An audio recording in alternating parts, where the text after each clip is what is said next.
अन्नपूर्णे सदा पूर्णे शंकर प्राणवल्लभे ज्ञानवैराग्यसिद्ध्यर्थं भिक्षां देहि च पार्वती। अन्नपूर्णे सदा पूर्णे शंकर प्राणवल्लभे ज्ञानवैराग्यसिद्ध्यर्थं भिक्षां देहि च पार्वती। अन्नपूर्णे सदा पूर्णे शंकर प्राणवल्लभे ज्ञानवैराग्यसिद्ध्यर्थं भिक्षां देहि च पार्वती। माता च पार्वती देवी पिता देवो महेश्वर बान्धवाः शिवभक्ताश्च स्वदेशो भुवनत्रयम्।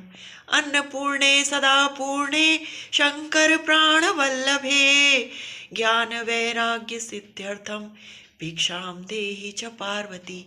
माता च पार्वती देवी पिता देवो महेश्वर बान्धवा शिवभक्ताश्च स्वदेशो भुवन।